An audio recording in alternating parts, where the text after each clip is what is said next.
The name Shalsheles was just a how did we come up with it? So I mean, we looked in a few different. The name actually we didn't settle on a name until I think we were like halfway through the album or three-quarters of the way through the album. We tried out a few different variations, but when I saw the name, I thought that it was the perfect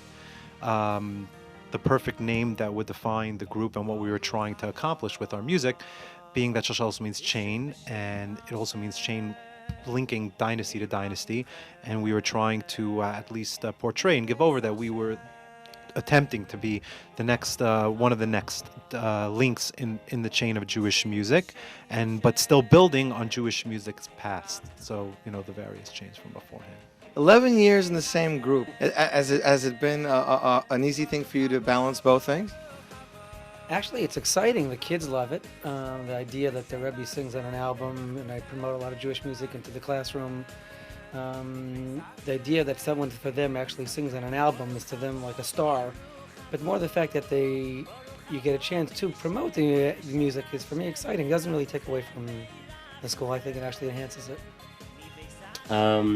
Shalsheles is we were all pretty young when we started, so it's sort of part of our lives. I think not being in Shalsheles would feel odd. So I don't really look at it as how do I fit into my schedule. I've been doing this since I'm 19, 20 years old. So it's been as they say, a great kosher outlet. Met 3 other great guys. And I think I can speak on behalf of all the guys that this is our passion.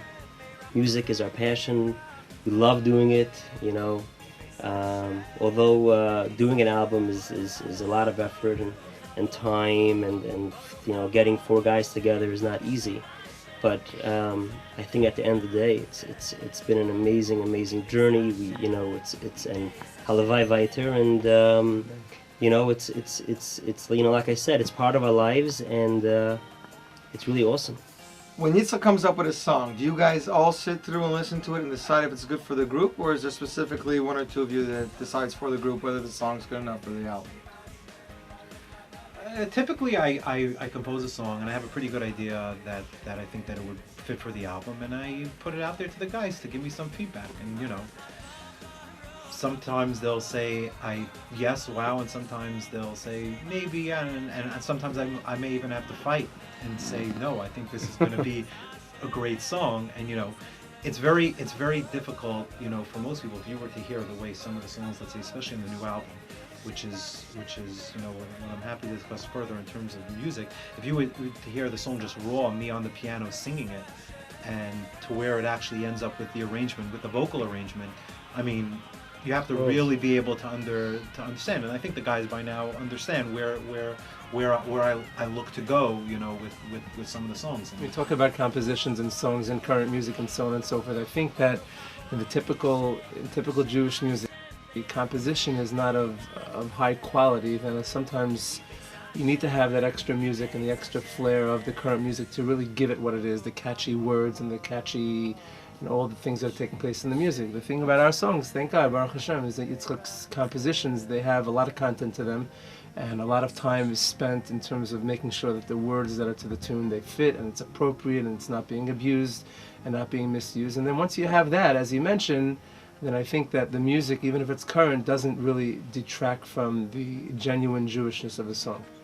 And you can see that in a lot of the songs, just the tune itself really gives it that sincere sound, even though it may be a little bit more current than it was before. Right.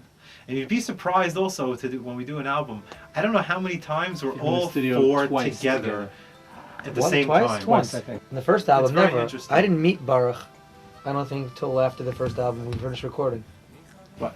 Now you see why we're still For the first together. album, I didn't meet him. We never see each I other. didn't meet him. Perfect relationship. That's a secret to Shalsheles. I never met him till after we finished recording the first album. That's not possible.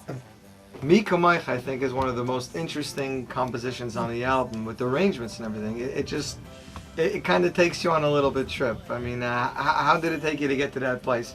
And I think Mika Maicha was the last song that we actually put together for the album. I didn't have it arranged until the last minute because I knew I wanted a very, very certain style, which was a style that thankfully it ended up being. Yeah, that was Ron Tichon arrangement. And yeah, it was just, I don't know, maybe Chaim or Baruch want to have a take on that song as well. We had just talked about it for Shabbos. Baruch and I were together for Shabbos, and we had just mentioned after meeting after the first yeah, time. a couple years later. Shabbos. And we were saying that some of the songs that people ask all the time, like you asked earlier, how we hear the songs. And when Yitzchok sent us the song the first time, and the way it came out in the end, it's worlds apart. It's to sing it to you, so just plain or raw, as you said Well, before. I played it very slow. You played it very slow, I and played it very slow as like a ballad, but that was never my intention. I Right. always had in mind for it to be a little bit more of a Upbeat song. upbeat So I song. remember I'm coming into the studio to sing that song, and then listening to it, I'm like, that's not the song that I was taught. It's a total different song. Ashrei, how did you get to? And you had Ron Tichon. I know Ron Tichon's here, and really Izrahi because And you Yisrael. Yisrael Lam. Aryeh Kunstler. Where does Shalsheles get to Aryeh Kunstler? So it's actually very interesting. Ashrei was this, I think this a song also, we were into the album, and there was still that track which I knew the tune was going to be on the album for quite some time, but I didn't, and I knew how I wanted it to be arranged. I just didn't know who exactly, how, and the best way to do it. I was then, I think I heard he just came out with his album in May of June of last year, Yeah. and I heard it on the radio on Nachum Siegel, and I said, you know what, this is the exact sound I'm looking for. Let me, or within the family of the sound that I'm looking for. I wonder if he does arrangements, or if he can work on the arrangement or play it. And I gave him a call, and yeah, and the rest is kind of history in that sense. English songs have a different message sometimes than any words you get from David HaMelech or from Siddur. And sometimes the message you're trying to bring out through the song, the tune is there. The tune is beautiful. You could put it to, Lashon Kodesh or the different words. But sometimes you're trying to bring that message out with English words, it becomes more difficult. And even one phrase sometimes says to you, that's not exactly what I wanted to say or how I wanted it to say, how did it come out, and therefore. So maybe there's some hesitancy.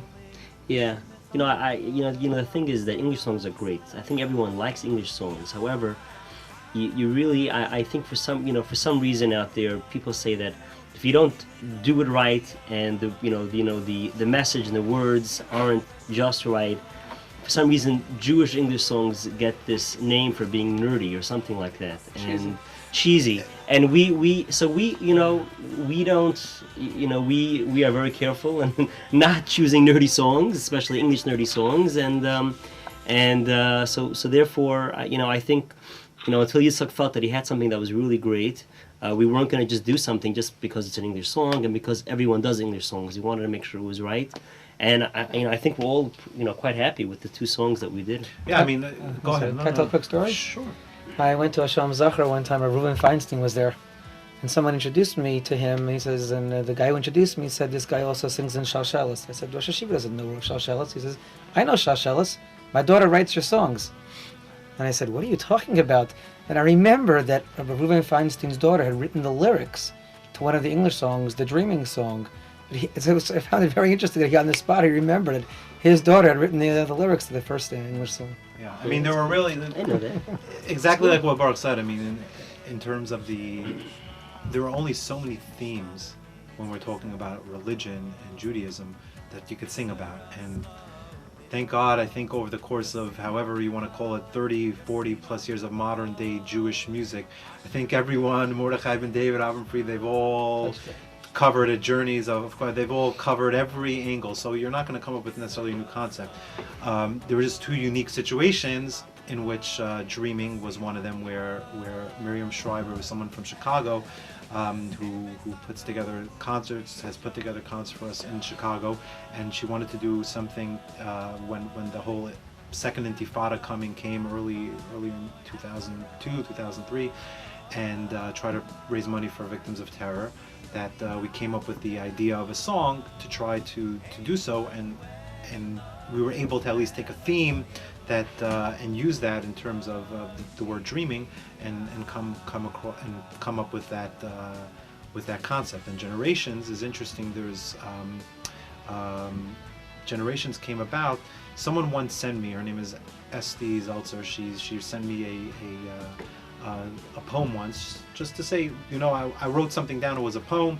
It has to do with your name, Shalsheles and generations. Because Shalsheles links, like we explained earlier. Right.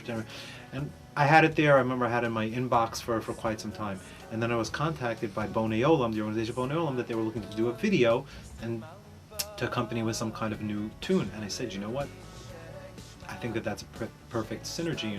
The concept of building generations is really what Bonei Olam is doing in their cause, and I basically was able to put the tune to the words that were there, and that's obviously the easiest. That the words are there, and then you could tell a story with the tune. So I hope everyone will enjoy it because I don't know how many more English songs. I was gonna say, does that mean there'll be an all English album next from Shalsheles? Yeah, right. What do you think, Simcha? Maybe covers. Doubtful. I think. I was gonna write something on Simcha making Aliyah. Actually, I thought would have been a nice theme, but you haven't done that, so we got it. There's nothing else left to do. Or come back home. Anything special happen in any of your performances? Any funny stories over the years? Do you think our viewers would be interested in here? I do remember one funny thing before our first big performance, which was in Town Hall in March of 2000 or 2001. I remember Friday, I got a frantic, of Matzah Shabbos, I got a frantic call from Yitzchok. Chaim can't sing, Chaim has laryngitis. What are we going to do? You don't remember? Yes. I remember now, as you're telling this story, Actually, I think, Yossi, you may appreciate this. We were even contemplating calling up one of the Leif Tahar guys to cover. We were going to call... Never going to lose that. we were going to call up Aryeh and see if he was available, because Chaim said there's no way it's going to happen. He's not going to be able to sing. He's going to go to his doctor. Did he get a cortisone shot? I went to an ENT. And he went to an ENT. So that was a little bit, a scare. There actually also was a bomb threat at that first concert in Town Hall. No one knew about it, but there was. This was during the time. When was this? This was after the. 1999, 2000, 2001. Was it after? 2001. It's kind of like a 9/11? backhanded compliment that they picked our venue. And in our first big concert. Sure, they had sniff dogs. Remember that? Our first big I concert thought it in was 'cause we Chicago, were which there, was but a few months after. Before, as the MC was about to announce our name, somebody in the stands went out through the emergency exit, Oh, the fire alarm. and the fire alarm went off. So that was also it was a nice introduction. We went to London the year the New York Giants played in the Super Bowl. Yeah. I didn't even know you guys. There was performed no in London. concert in New York, in any organization, Yes. any yeshiva. No one did any function on that night because the Giants were playing the Super Bowl. So we went. in London. We went to London. But we were able to do the watch the concert game and after. see the game Yeah. because Because we're it's a 6 hours 6 hour ahead. difference. Yes. 6 hours ahead. It was.